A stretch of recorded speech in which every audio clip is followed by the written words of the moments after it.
So what do you got for me? What do you want me to have for I want you? a scoop, something. What's Some happening? sort of scoop. Something. That Like, episode I mean, you just shot. I do end up telling people, colleagues of Amy Farrah Fowler's. Sheldon tells them because he thinks it's a good thing to tell them that they've got a good relationship and a physical one, and that one time he spanked her, which he did. Mm-hmm.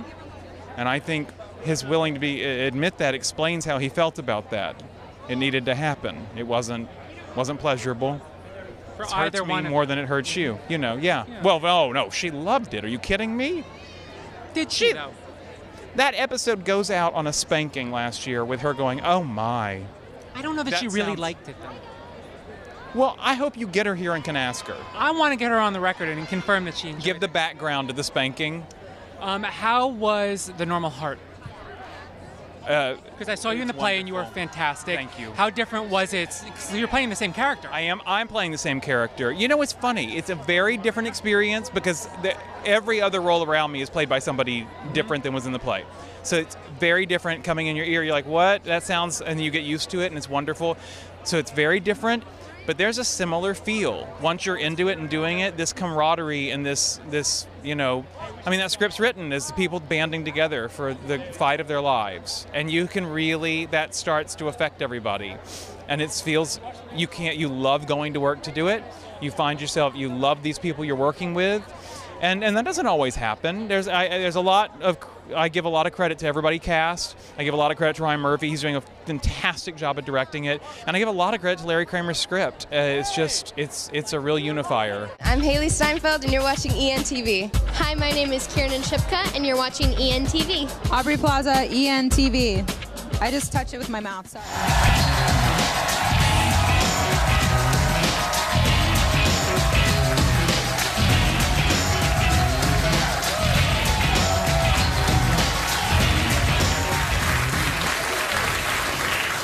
I was seeing if you would pack it in before I did, but clearly you're just as desperate as I am. My next guest is a very beautiful actress. She stars in Strike Back, which is Friday nights on Cinemax. Please welcome the adorable Rona Mitra, everybody. Rona Mitra.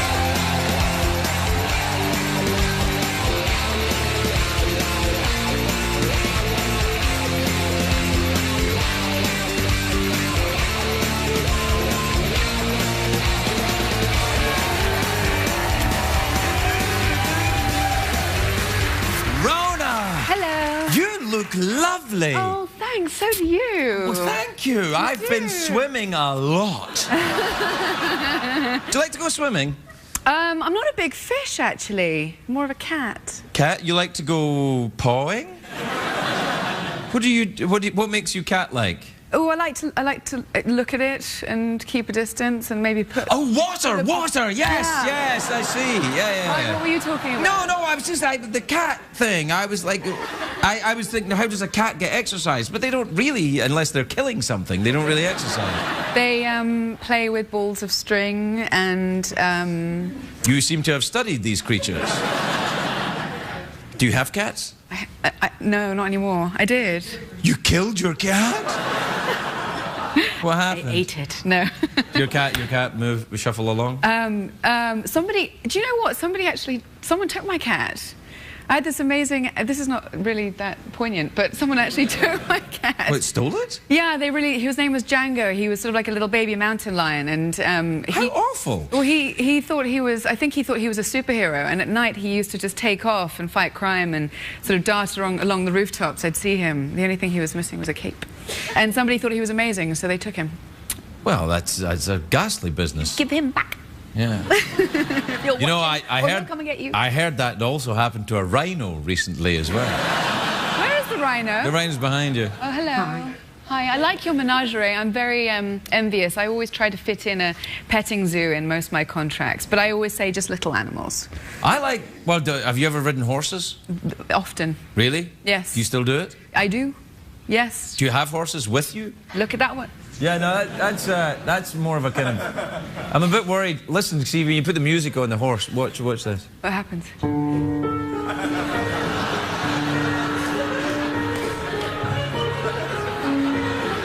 All right, that's enough. I didn't want to scare you, but as you can see, it's not really a friendly horse. Medication. Yeah, no, it's a you know, serial killer.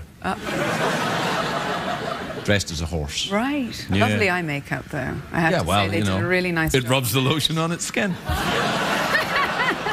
So listen, tell me about Strike Back. What's that? But can I just ask? Wow, look at that. Is that sapphires? It's bedazzlement. Oh, right. Of some description. It's beautiful. It's very, very eye-catching. It is quite fancy, isn't it? It's fancier than I am. I thought. No, you're fancy. I sometimes have moments of. Well, aren't you fancy in your home life? I'm trying to think and make something up that's a really big lie, but no. That's all right. When I am home, I suppose. Yeah, no. God, no, I know, no. A bit of a hobbit, really. Really? Do you Yes. have hairy feet? Can I see? No. You know, you don't shave have your feet. hairy Do you shave your feet? No, I do not. Why? Well, I just thought you might shave your feet if you were a hobbit like. You might have hairy feet. No, only the boys have to, and they actually are quite proud of their foot fur. The hobbits in the Shire that I don't live in. I wouldn't know. I'm a Gryffindor. I don't know anything about that. So, tell me about the Strike Back show then. What's that you strike back? Yes, frequently. Is it vigilantes? Are you crazy vigilantes that go nuts and wreck the joint? No, it's sort of special ops unit out in various different parts of Africa, and which is where we've been filming for the last 7 months. So I've just come back and. From Africa? Yes. See any rhinos?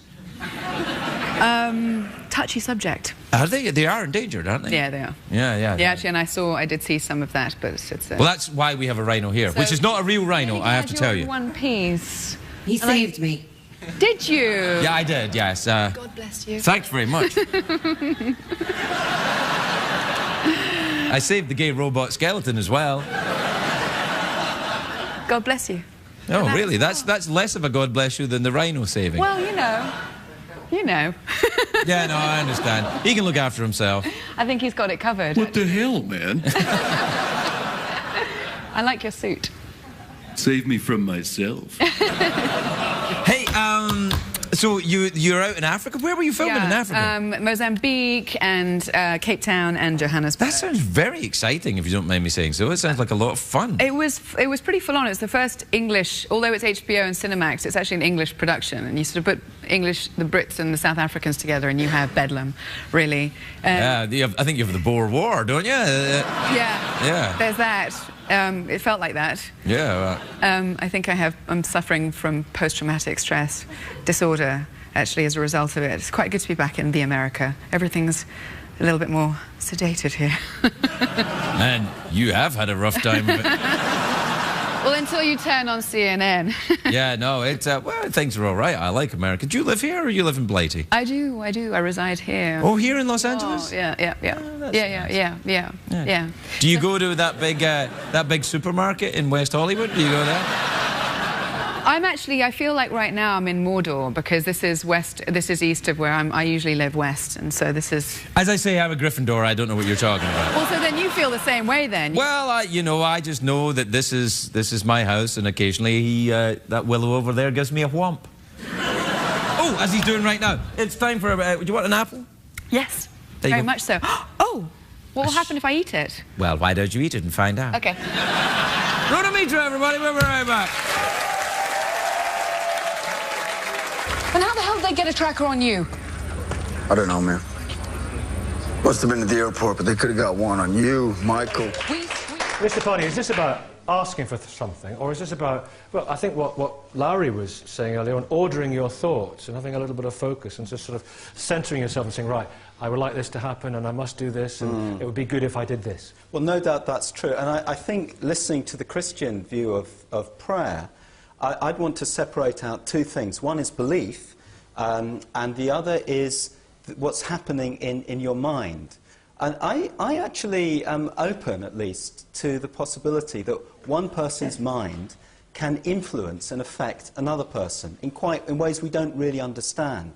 When I've met people who've been very deeply practicing on a spiritual path, not necessarily Buddhist, you sometimes encounter a sense of their being and a sense of their loving kindness that really touches you, and it has a healing kind of feel. So I'm open to the idea that we can influence each other. But I really want to separate that out from the faith that goes along with it, the idea that it's God intervening, that there's some kind of, that Jesus is involved in some way. The mind is more mysterious than we know, and we can access some of those powers, I think, through meditation, maybe through prayer. Your question, Nicky, was, does prayer work?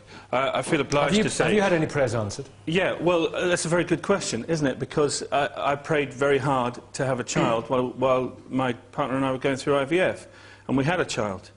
Now, I wanted to know afterwards whether or not that child was a result of a miracle of faith or a miracle of science. I came to the position that I didn't really know. And you know what? It was a fact of science, surely, wasn't it? Well, it was a fact of science too, but there was also that other feeling. What about all the other people who were praying just as hard in all the clinics whose desperation I saw on a daily basis? What about them? Why weren't their prayers answered? That's a question. Can I just say something? No, hang on. That's a question that I wrestle with, because I want to point out actually, that Spiro's version of the way prayer works is only one Christian version of the way it works. It's not the only Christian version.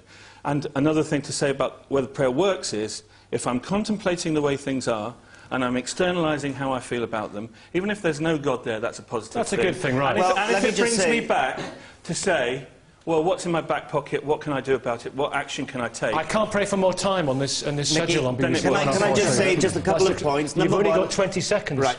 Prayer, first of all, is about relationship, and it's relationship with God. And God is a living being. He has free will, and he is all wisdom and all knowledge. Now, with the second issue about the brain and thoughts, I met a man called Stanley. I'm so sorry. I'm so sorry. Listen, thank you so much for joining us. And all the debates will continue on the message boards. See you next week.